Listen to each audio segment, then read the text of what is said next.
فرماتے ہیں میں اپنی اماں سے مشورہ کرنے آیا. میں نے کہا اماں میرے کچھ ساتھی پیچھے چلے گئے, کچھ شہید ہو گئے, میں جہاد میں اکیلا رہ گیا ہوں, حکم کیا ہے؟ تو اماں کہنے لگی عبداللہ پہلے یہ بتا تو حق پہ ہے کہ نہیں. میں نے کہا اماں ہوں تو میں حق پہ, پر مجھے تیری بڑی فکر ہے, تیری 90 سال عمر ہے, یہ تو میرے جو مقابلے والے ہیں یہ تو بڑے سخت گیر لوگ ہیں, میری لاش کے ٹکڑے ٹکڑے کر دیں گے, تو برداشت کر لے گی؟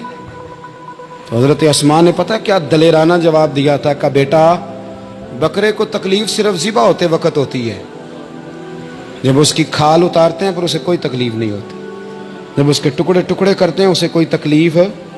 تو کہا بیٹا حوصلے کے ساتھ رہنا, صبر کے ساتھ رہنا, اگر تو حق پہ ہے پہلے یہ دیکھ لے اگر آپ حق پہ ہیں, اگر نہیں تو توبہ کر کے حق پہ آئیں, اور اگر آپ حق پہ ہیں تو پھر آپ یہ ذہن بنا لیں کہ حالات بدلیں گے اور جو آپ کا نظریہ ہے وہ غالب آ کے رہے گا. اگر آپ حق پہ ہیں تو پھر اللہ آپ کو توفیق دے گا, لیکن زندگی میں ان چیزوں سے بچیں. امام اعظم کے خلاف سازش رچی گئی. امام صاحب رحمۃ اللہ تعالیٰ علیہ کے پاس ایک بی بی دوڑی, حضور مسئلہ پوچھنا, آپ عورتوں سے ملا نہیں کرتے تھے, میں نے سوال کرنا ہے جی, جلدی جلدی سے اندر آ گئی. عورت جیسے ہی اندر داخل ہوئی باہر شور ہو گیا, امام صاحب کے پاس عورت ہے, اس نے بھی شور کر دیا کہ معاذ اللہ ثم معاذ اللہ, 10 درازی کیا امام اعظم نے.